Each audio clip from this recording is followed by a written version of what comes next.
So thank you all for being here. This is the Teaching and Learning Center's professional development series every Wednesday at noon on Zoom. We're so glad that you're with us, especially at this point of the semester. We have so many other things that are competing for your time. We're glad that you can make some space for us. Next week, we're going to be having a presentation called The Seeds of Fortitude by Arthur Barker Wigfall, who is with us today and has been with us a lot. So we're very excited for that. And then the Monday of Finals week on May 9th at 1:30 in Hale Library, room 181, we will be having our first annual SOTO Showcase, the Scholarship of Teaching and Learning Showcase, done by the Teaching and Learning Center. We'll have a welcome from Tanya Gonzalez. We will have a brief keynote by Jason Bergtold, this year's Kaufman Chair for University Distinguished Teaching Scholars.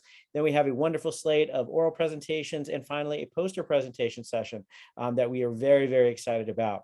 I'll also remind you that if you want to be a fellow or to get a professional development certificate from the Teaching and Learning Center, that we have those as possibilities. My colleagues are dropping the information to those in the chat right now. Thank you, Noah. So if you have any questions about that, please let us know. We want to be able to connect with you both, this semester and next year. So thank you all for being here. And you didn't come here to hear me talk. You came here to hear Kodee Walls talk. And Kodee is a very, very willing participant in partnership in our professional development series and always does amazing things. Today, I'm aware that we're going to be talking about ways to integrate mindfulness in our meetings. So without further ado, Kodee, the floor is yours. Thank you so much for being here. Yeah, thank you so much, John. I appreciate it. So I do want to highlight one thing about the time that we'll be spending together. And there is going to be an experiential component, a couple of them, one at the start and then a little bit deeper at the end. And hopefully will make sense why when I describe the steps to implementing this sort of thing. And a big part of it is that with things like mindfulness and intentional relaxation practices, it is in some ways insufficient for us to talk about them and then invite people to do them with us when we're not practicing them ourselves. So I put that out there just as an offer because maybe if you choose to integrate this in one of the classes or one of the meetings that you run, but that's the dedicated place that you do this, that is sufficient. But I do encourage you all to take some time, whether it's to find an app, to find some YouTube videos, or anything that might help you guide you through the process if you've never done any sort of mindfulness or meditative like practices.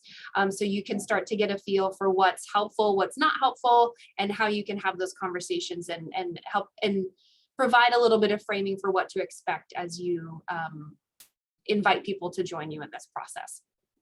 So I'm gonna share my screen.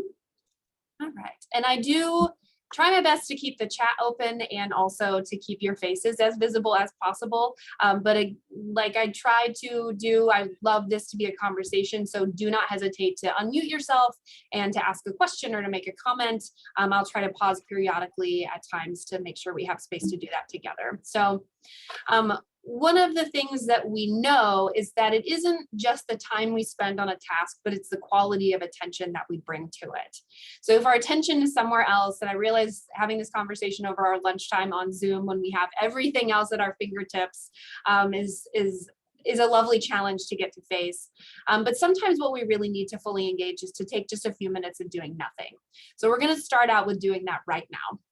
So I want to invite you to just for a second, if you feel comfortable, you can close your eyes. And if not, just take a relaxed gaze, maybe down at your desk or something that's not distracting. If you're eating, just take a pause. This will be maybe 30, 45 seconds of what you'll need to do. So let's just start out. Just take a few deep, slow cleansing breaths. In through your nose, nice and slow. And out through your nose, nice and slow. Let's do that again. Just a nice, deep cleansing breath. And out. Let your body release and relax. Let any parts of you that need to wriggle or stretch, or maybe you're noticing an itch suddenly, allow yourself to do that. And feel the gentle pull of gravity and allow the chair, if you're sitting, or the floor if you're standing, to really support you without any effort on your part. in this moment, allow yourself to let go and be silent without doing anything for another breath.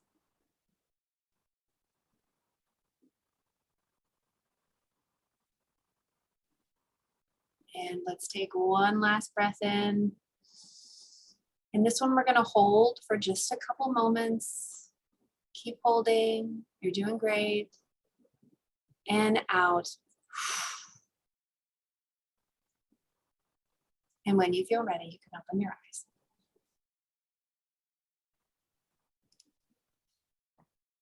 Well done, everyone. Hopefully now it feels a little bit different than when we started. So I'm gonna talk about what's on our agenda. And here we go. Whoops, my bad. I didn't have notes on that slide, so it confused me for a second.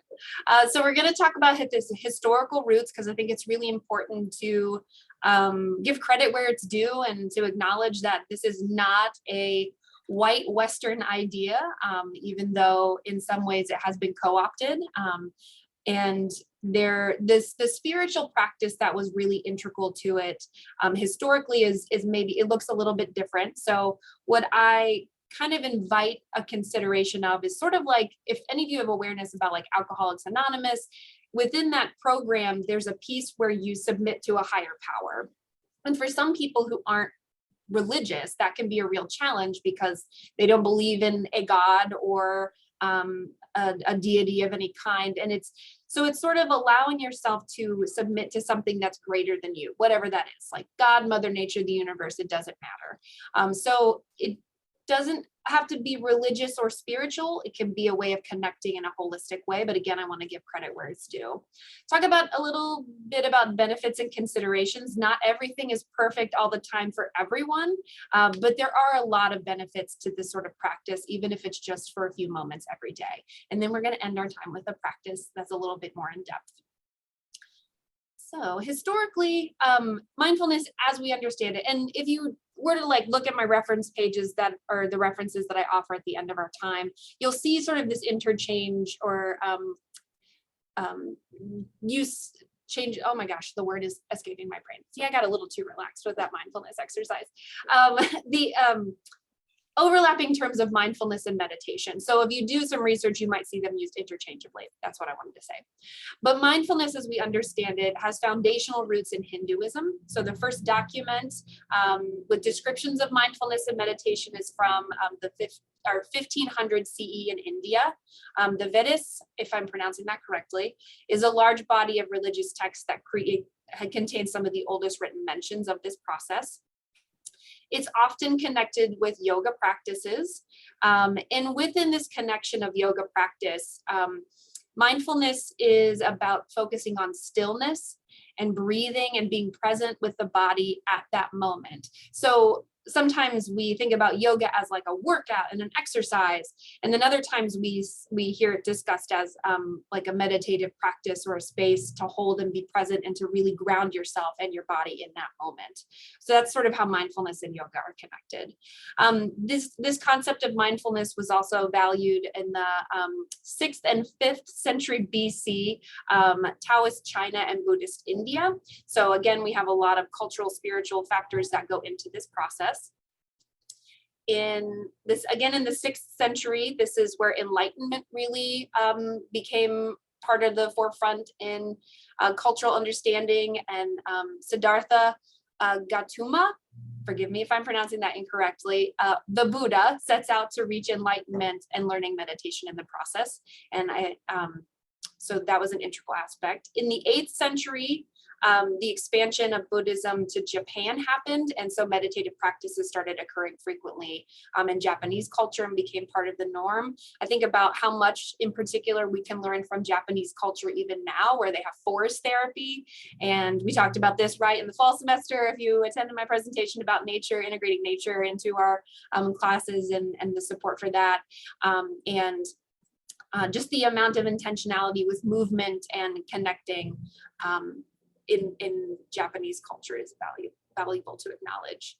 The 18th century, Buddhist meditation started to be looked at by the West, but it tended to be more like theoretical, intellectual, wanting to explain it, rather than it seeing maybe as a daily value for the people who are practicing it. It wasn't until 1955 that some French researchers, I looked up the name of their article and it is in French and I do not speak French, so I will not try to do anything with that.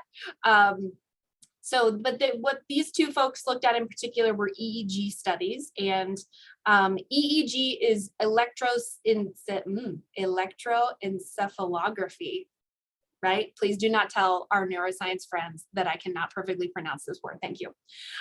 So what they ended up doing was looking at 7 yogis. So these are people who they were highly trained and highly practiced in the field of meditation and practice. And they wanted to look at what happens with their brain waves. And I'll describe a little bit of what they found. So, but before I do that, because these types of waves, brain waves will come up in a discussion about transcendental meditation. So gamma waves are those when we're highly alert and conscious. Beta waves occur when we're wakeful and problem solving. So maybe we're a little bit focused. It's a different place. We're maybe less aware of our surroundings.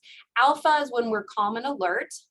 Theta is present when we're daydreaming or fantasizing. And this is sort of like, which is the dominant wave that's happening? Because they're all present to some degree, but it's which is taking up the most on the EEG reader.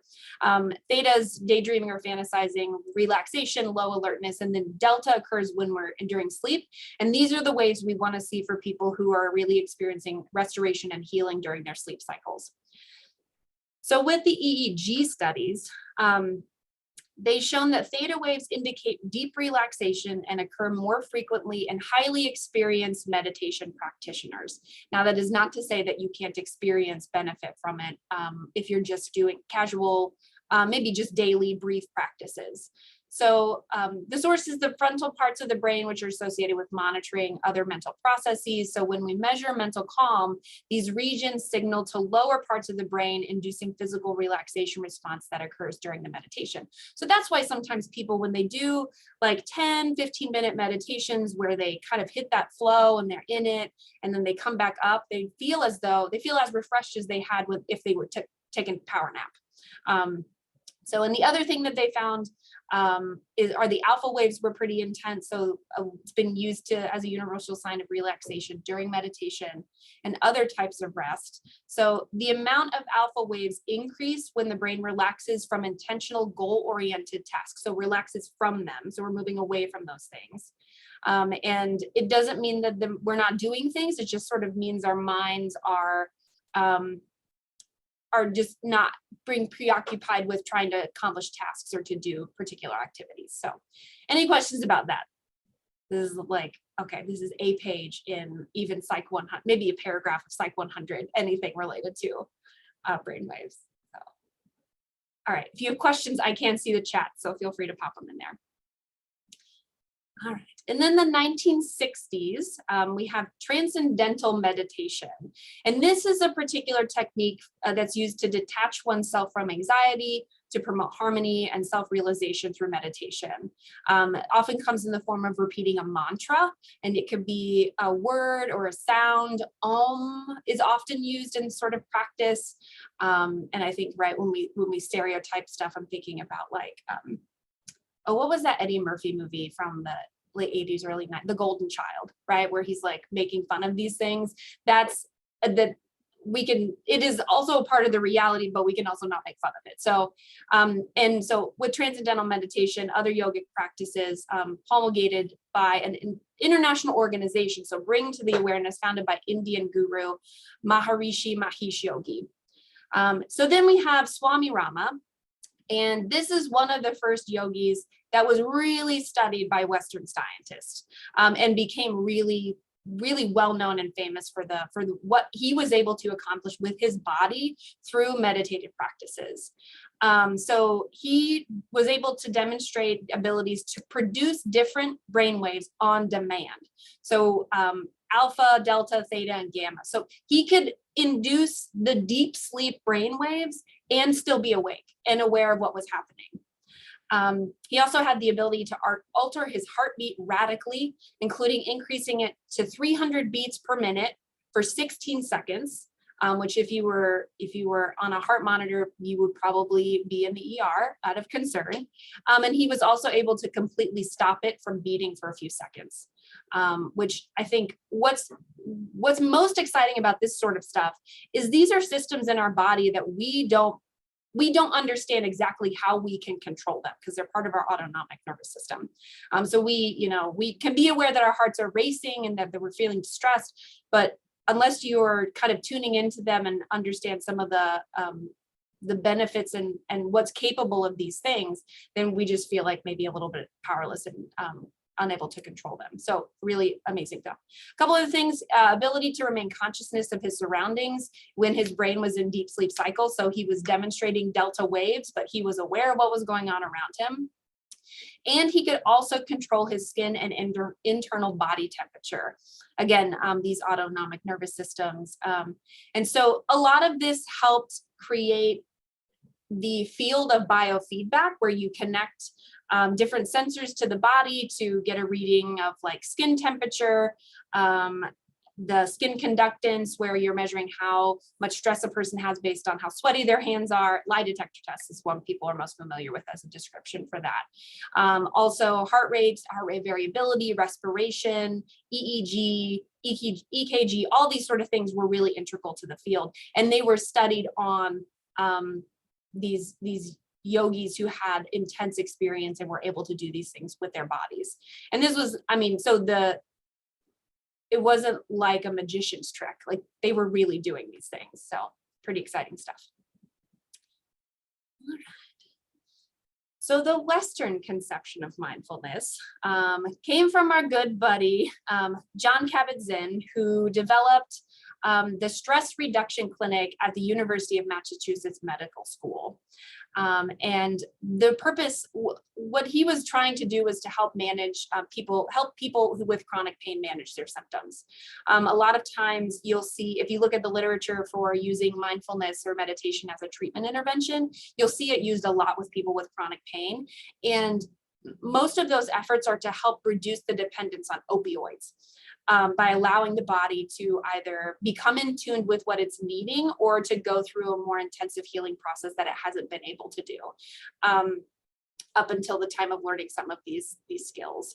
So in the program within the University of Massachusetts Medical School was the mindfulness-based stress reduction.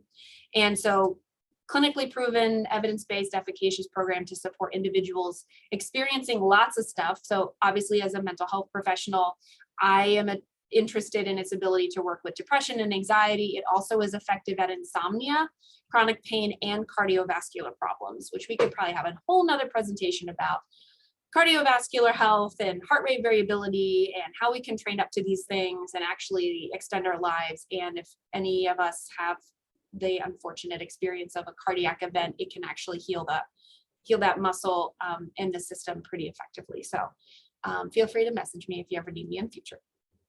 So the next one was a study in 75 by Benson, Greenwood, and Klemchuk, and they examined the effectiveness of meditation to support positive healthcare initiatives. So a lot of times, right, we were trying to battle that disease notion of you're sick because of we had illness because of sin, right? That's what we were having to deal with a lot at first. And then it's how do we treat the illness? And then what are there sometimes things that we can do to prevent illness, right? Because that's really where the work is most helpful, is if we can engage in preventative work. So what they found is that meditation intentionally creates a relaxation response.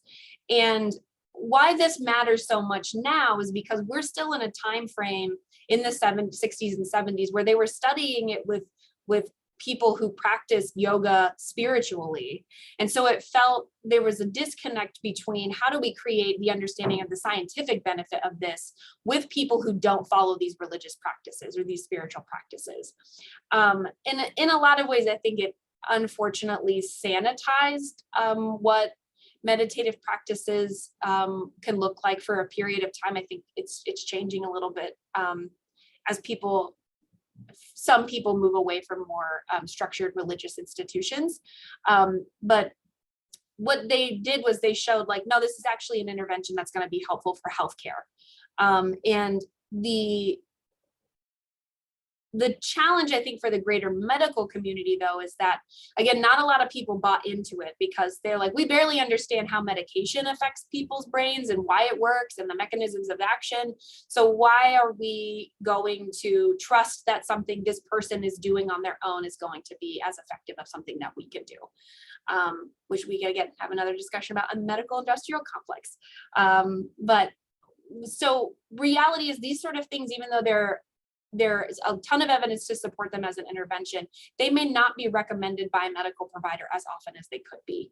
And also, you're not going to be able to bill insurance or to use your HSA if you go to a meditative group in your community. So I think sometimes people, and there's a huge loss of not doing it in a space with other people, especially as you get a little bit better. Yes, thank you. All right. Okay, so big question is, but what is it? What is mindfulness? So Kabat-Zinn defines mindfulness as paying attention on purpose in the present moment, non-judgmentally. How do you all experience those things? Like, what's your initial reactions to that?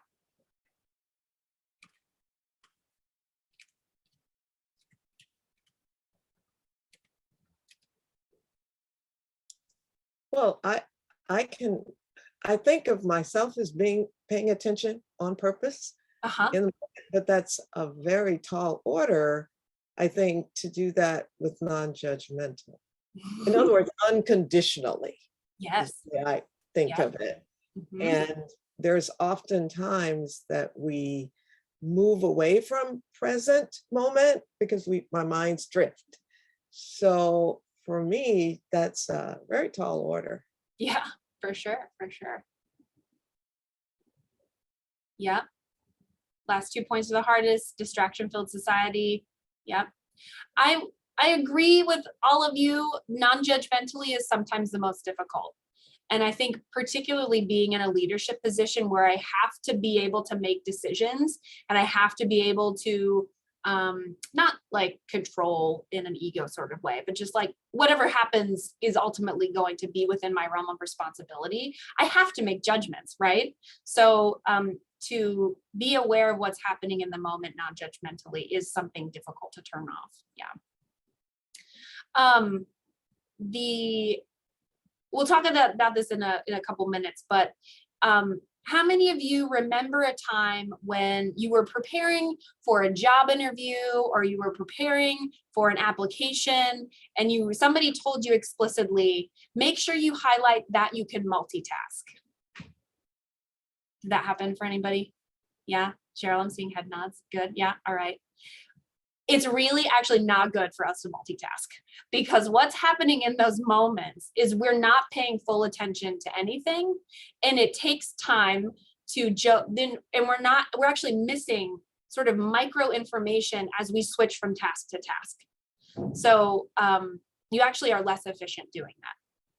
So, all right, Cheryl, right. Preach this all the time to students. And I'm rolled down the line to see more of your faces, and because I always love people's reactions as I give that information, because I know, like, yeah, exactly. Andy, I read your face and I saw this. I was not going to call you out. Thank you for doing it. But no, it's hard, right? Because you're like, oh shit, I'm doing that right now. What am I supposed to do about this? It's like, first, be compassionate with yourself.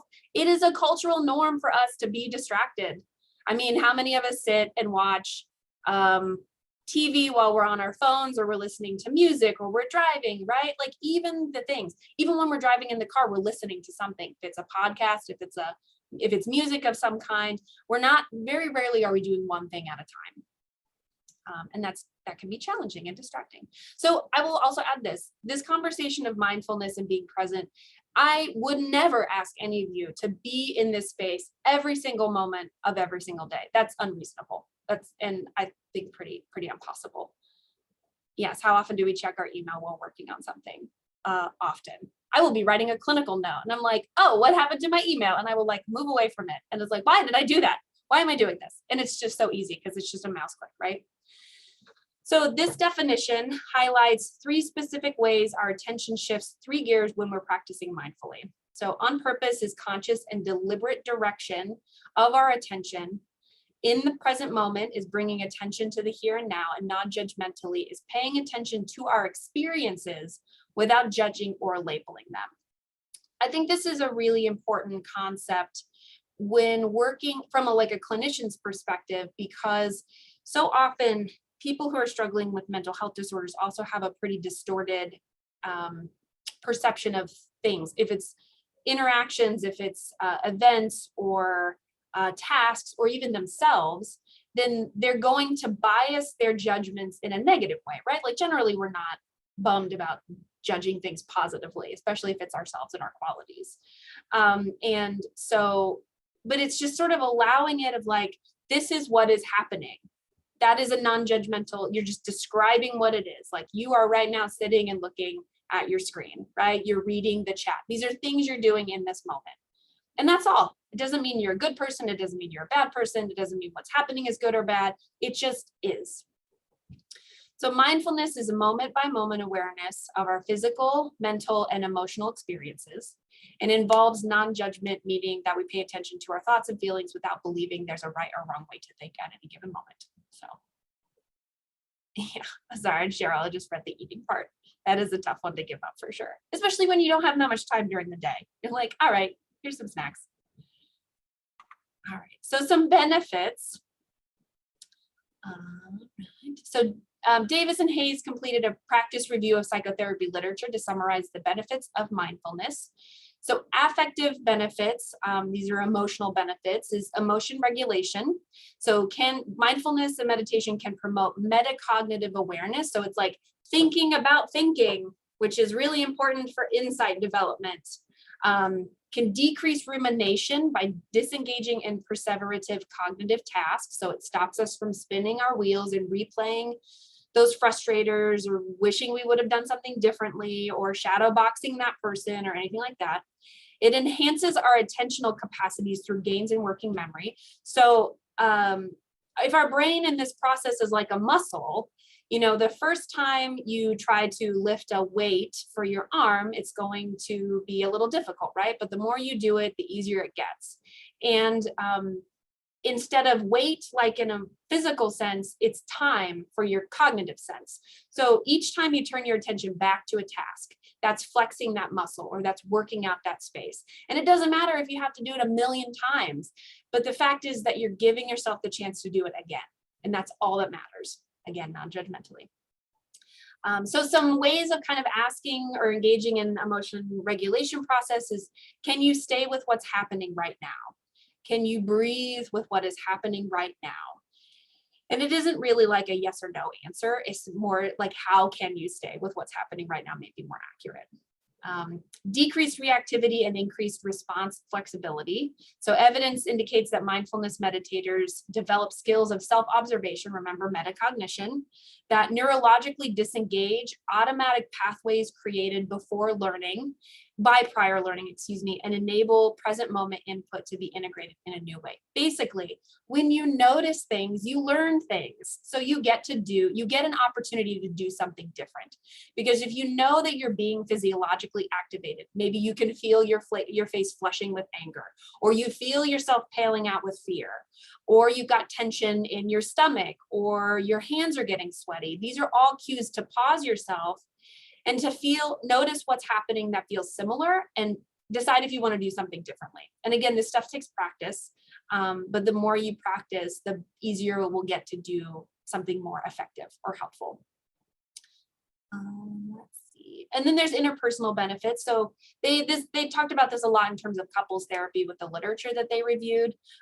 Mindfulness predicts relationship satisfaction, ability to respond constructively to relationship stress, skill in identifying and communicating emotions to our partners, and the amount of decrease in the amount of relationship conflict and negativity, and increased empathy to them. Which are always beneficial, right? If we're in a romantic relationship or a partnership, we want to have a good relationship with them. So Highly recommend. Other findings, Holshager and Friends from 2012 looked specifically at mindfulness in the workplace, and they found that workplaces that implemented this sort of process or opportunity regularly, their employees reported reduction in emotional exhaustion and increased job satisfaction.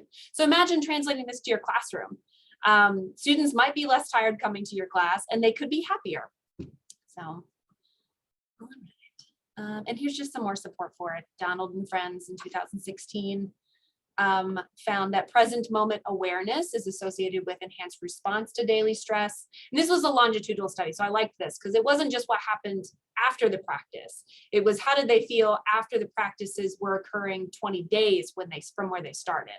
So they had less stress during the day, they had less subsequent stress, and sorry, my note, I did not organize the bullet points went out of order. So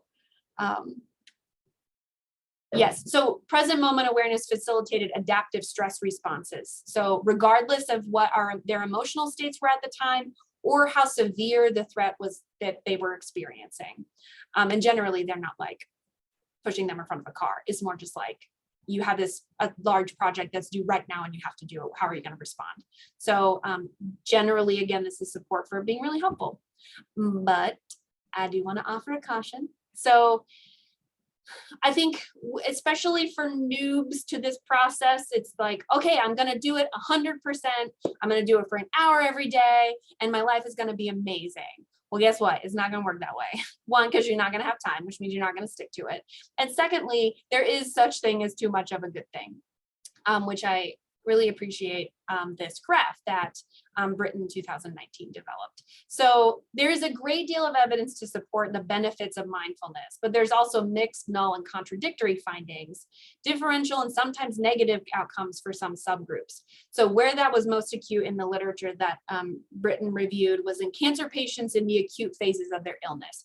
It's not going to be helpful to try to focus on how your body is when you're in the throes of trying to defeat it, essentially. And there are sometimes, and there's also been identified when they surveyed some people who taught meditation and were really skillful for themselves, there were of 100 things, 59 categories of meditation related experiences associated with negative valence, distress, or functional impairment or adverse effects.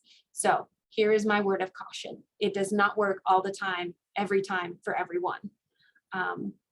And your optimal range, if you choose to engage in this practice, may expand. You might be able to do longer times, but just start with 5 minutes and see how you feel. From a kind of treatment perspective, but I still feel like it bears informing all of you, there are contraindicators to using mindfulness practices. So again, from a non-judgmental stance, if this is the reality of yours or another person's experience, then that's okay. This is just not the right form of relaxation for you. So let's see.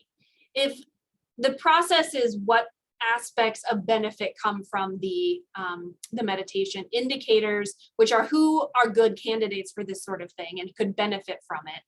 Contraindicators or excess causing, meaning it could cause distress, are people who kind of fall into this category. So high body or emotional awareness. So it tends not to be quite as helpful for people who have like eating disorders or body image concerns. And it sometimes can be activating for people who are part of the transgender or gender nonconforming who experience gender dysphoria because their bodies are not congruent with their internal experience, and it can be reactivating to focus on that. So I just want to name that piece. If you're going to use body-focused mindfulness exercises, now there are others that can be helpful. And so these are just some of the negative consequences. It can make things worse. For some folks who have a trauma history, it can lead to dissociation, flashback, stress reactivity. So just want to name that again. This is really great, but it's not great for everybody all the time. Any questions or thoughts about that? I just had a quick question. Yeah. Thank you for the great presentation. I'm really enjoying it. Thanks, yeah. So when you do meditation, I have been doing meditation for long, so I just wanted to have a question to clarify my own thoughts. Yeah, so when you do meditation to get to lessen your anxiety or some kind of stress, but you need to be somewhat stress-free to have a good meditation. It's a kind of circular fallacy. You need meditation to reduce the stress, and again you need to get rid of the stress somehow to get into meditation. How do we break that circle? Yeah, that's a great question, and I think that is so valuable to reflect on. And at its core, when anybody's developing any sort of stress management or new strategies for coping, the practice has to happen before you're stressed. So, trying to do it in the throes of being distressed is just going to lead to a perception of failure, right? So, you didn't, maybe when you came here today, you all weren't expecting to have an opportunity to practice some of those things. So it's a little bit, the expectation is a little less threatening of like, okay, I'm going to sit down and I'm going to do this mindfulness exercise and it's going to go really well. And I'm just ready to see change. And then in that whole process, you're just working yourself up. You're working yourself up. So yeah. How do you break the cycle? You have to find that moment when you're not stressed and you think, oh, I don't actually need it, to start practicing it. From a therapeutic side of things, if I'm using it as an intervention with a client, I will do what I'm going to invite all of you to do, which is to set the norm that each session starts with a mindfulness exercise. We do this with a lot of our therapy groups to bring people present. We choose specific topics to help people focus in on things. And then we shift then to the content of the therapeutic work. And that's again to associate it, because generally people, at least when they're coming to see us, are in a space where they're a little bit more malleable and they're more open to new experiences and ideas. So I don't know, what would you add, Krishna? Thank you for the great clarification. I loved it. When you were presenting a few slides before, you said we cannot be quite aware of our body every single time, because that is not always good for us. And I just wanted to add one more thing, is that when you are driving a car, we don't constantly think about the brake, acceleration, the wipers, every single thing. If we do that, our brain becomes cognitively overloaded to think every single thing at the same time.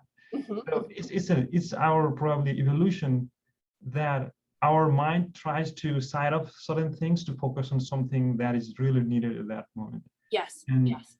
And I saw that last column on your slide over here.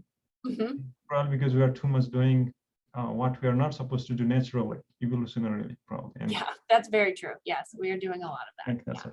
Yeah, thank you so much. I appreciate that.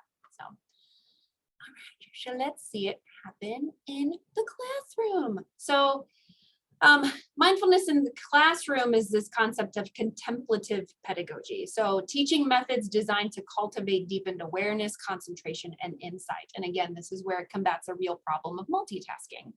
So what we know of learning is that the predominant factor, like I said at the beginning, isn't merely time on a task, but the quality of attention we bring to it. If it's somewhere else, we have little capacity to be present. So a couple of supports for this in the classroom. So Shapiro, Brown, and Aston, cognitive and academic performance. What they found was mindfulness meditation may improve the ability to maintain preparedness and orient attention, can improve ability to process information quickly and accurately because you're not distracted with the other things kind of floating through your brain. Concentration-based meditation practice over a long term may have a positive impact on overall academic achievement. And I put this caveat in there, because COSOL found more recently that they did a study with a class and like half of them did meditation, or one section did meditation, the other section didn't, but they both did journaling. And what they found is the people who did the meditation didn't necessarily do better in the class, but they were happier in the class. And they're like, this is really meaningful for me. I'll keep doing it, which I think we don't often get to integrate feeling satisfied and not happiness. Like that feels very American, like we all have to be happy all the time, which is just not accurate. But just satisfaction and meaning and connectedness to the process is not something we always get to attend to. So mental health and psychological well-being can decrease stress, anxiety, and depression. Again, we've already talked about supports emotion regulation and positive psychological states. development of the whole person, and helps us to be empathic in responses so we can have closer connections with people. All right, so how do you do it? Here are your steps. Step 1, believe it yourself. Don't try to sell something that you're not gonna buy. Make it a norm. Like I shared with you, there are some clients who have a little bit of difficulty regulating themselves in session, or even wanting to bring a group of people for therapy into the here and now because it's a process group. So it's like part of our norm, right, is to start with a meditative practice. I don't know how many of these teaching and learning conversations I've had, but each time we start with a meditation practice. So it is just a norm. It doesn't have to be a long discussion or why or explanation, just inviting people to the space. If you want to participate, you can. If you don't, you don't have to. Cultivating investment. If you want buy-in, invite people, your students, to like, what's a practice you've really wanted to try? Or what's something that you want to share with us so that we can practice it together? And you could do it anonymously, so people don't have to be embarrassed of suggesting like autogenic phrases training for practice with the class, or you can make it public, whatever the norm for your group is. And then ultimately assess it, see how it was. It could be informal of like, what was this like to do in our class today? That's an assessment. You could do a formal one in your T-vals and go from there. But the idea is just see how it's working, see what you need to tweak and what could be different. So, all right, we're gonna do a practice together. And I'm gonna stop sharing my screen so we can all see each other. All right. So this one I would ask, to the best of your ability, to drop any distractors. So if you need to put in headphones, I'd invite you to put in headphones. If you need to like minimize your browser tab, if you need to take off your watch, whatever you need to do to allow yourself to be as present, and invite the opportunity to do that now. So, and I'm going to put a link into where I'm pulling this from, so you can reference it later if you would like. And this is some work done by John Kabat-Zinn, the Western oriented mindfulness person. So, all right. So this is just we're going to do a self-compassion one. And I'm doing this one intentionally because we're really not great about self-compassion. We may feel good about ourselves, but we're not always gentle with ourselves as we could be. So, all right. If you want to, you can close your eyes or you can leave them open. Both feet on the ground can be helpful to ground you into the here and now. And if at any time you start to feel a little uncomfortable or weird, and you start to experience any fear, you can open your eyes if you want to. You don't have to leave them closed, and just to reorientate yourself, and then you can close them back when you would like. So, all right. This exercise is related to feeling compassion toward ourselves. It does not often come naturally, and it's a skill that we get the opportunity to learn and practice and consciously engage in. So with both of your feet on the ground and your hands in your lap, allow yourself to feel centered in your chair. Again, if you haven't already, you can close your eyes, or you can keep them open and take a gentle gaze in front of you. And let's bring your attention to your breath.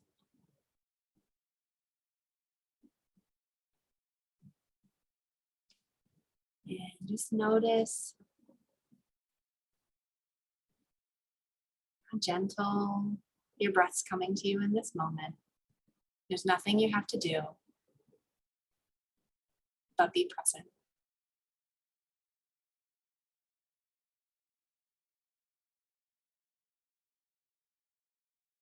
Self-compassion exercise. I want to invite you to bring your awareness and attention to a person who you care about that's experiencing something stressful.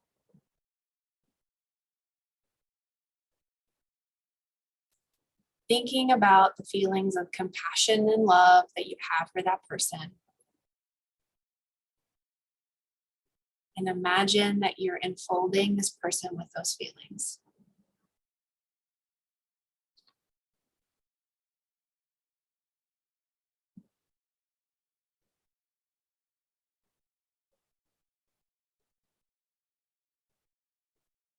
Now extend your thoughts, holding this person in mind, to include the desire that they know a decrease in their distress and an increase in their joy and happiness.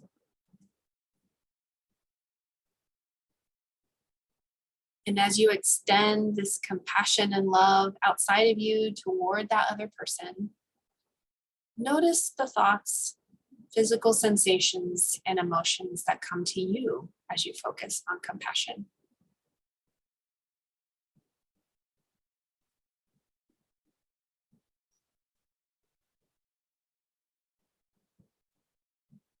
And as you're all doing so well at extending this compassion to this other person, bring your awareness to something that's causing you stress.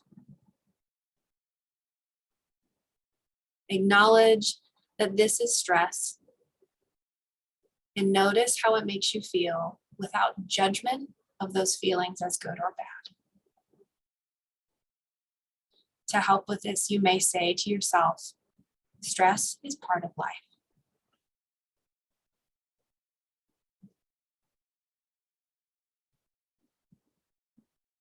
Return your attention to the feelings of compassion that you extended to the other person you care about. Maybe they got away from you, so give yourself a moment to bring them back in. And extend those feelings to yourself. Imagine enfolding yourself in the feelings of self-compassion. Think about your own desires and the fact that you deserve to experience a decrease in distress and an increase in joy and happiness.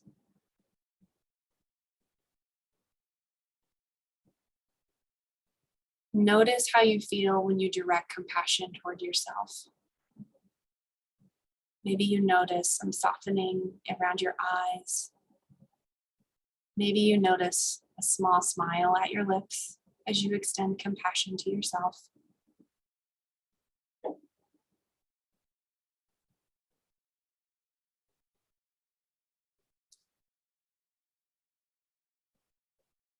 And we'll rest here for just another moment, noticing how your body has changed as you've extended yourself compassion and gentleness. Maybe that tension in your shoulders has decreased, or the tension in your tummy. And remember this feeling.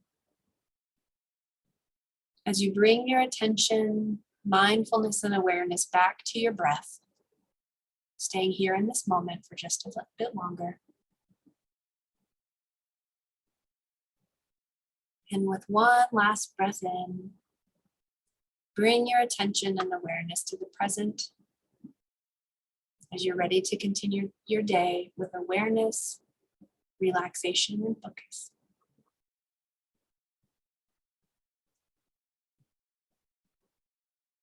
And when you feel ready, you can open your eyes.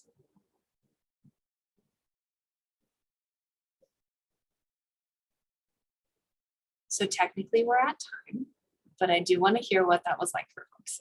We should have this every noon, every day. Thank you. That's very nice. Kodee, one of the things that I was concerned about, and my colleague Stu Miller and I were talking about before this, is that falling asleep is really hard to kind of fight off. There were a couple of times during that where I was kind of like, no, too far. Too far. What are kind of your thoughts on that? Like, is that a bad thing? Is that like, where Yeah. does this kind of fit? Like, if we gone past the point of mindfulness? Yeah. So I think holding the non-judgmental stance, there is never anything bad about what happens during like meditative practices, right? I think when somebody's falling asleep during a practice, or they're noticing that urge and they have to like jerk themselves awake, right? That communicates to me that maybe those people aren't getting enough rest. So again, non-judgmental, right? But I also think of just how much we grind every day, and in every interaction we have, every task we have to complete. and how draining that is. So to take a moment where you're not doing anything, but listening to what I'm saying and what, the directing your mind to one thing. And, even though your mind wanders and you come back and it wanders and you come back, right? Like that's probably less than what you've been doing all day. So I think it's really normal to feel really sleepy and to almost fall asleep. So I will say this too, to validate it. Done this morning when we did our meditation as we wrapped up staff meeting, we did a 20-minute one. But I think the 10-minute mark, I was like, oh God. So yeah. Thank you. Yeah. Thanks for asking. All right. Catherine asked, how would you address building mindfulness practices for people with ADHD?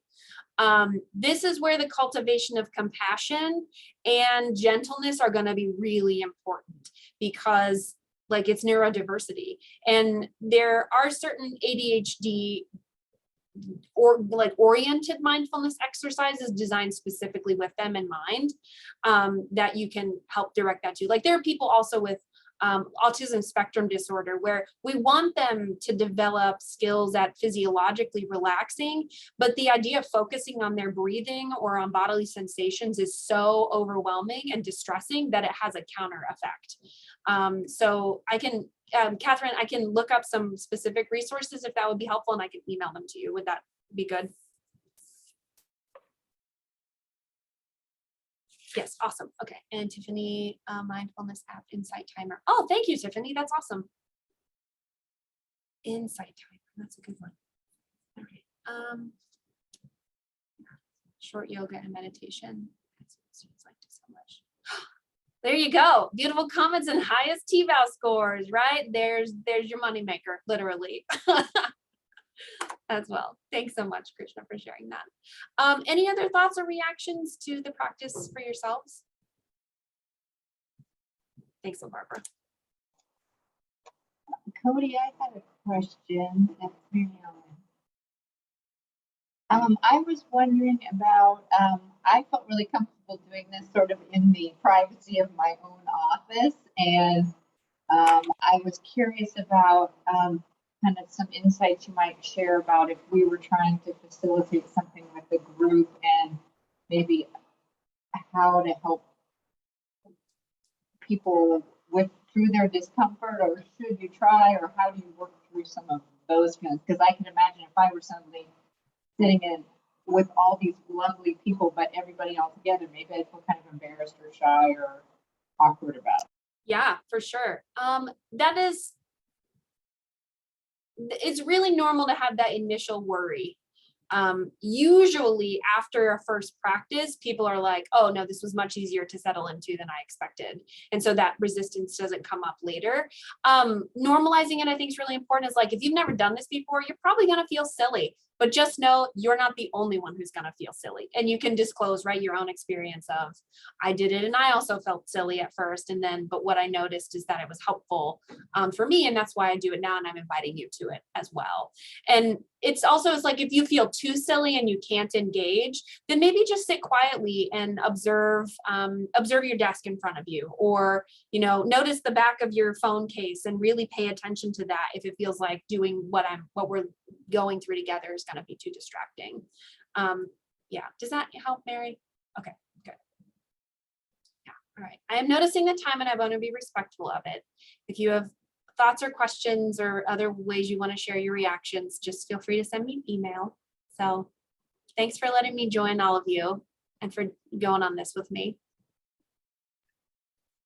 Thank you, Kodee. We really appreciate all of your visits. Please join me in thanking Dr. Walls. It's always great when we have such a champion for all of our well-being on our campus that is willing to share their expertise. And Kodee is very generous with her time in doing so. So thank you so much. I appreciate that. Yeah. The rest of you, I'll remind you that there's a post-event survey that we'll ask you to complete that's just been dropped into the chat.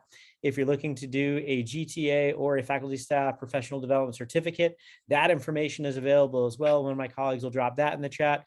You can also apply to be a TLC fellow if you're a faculty member, and all of that information is available for you on a website. You can definitely reach out to me if you have questions.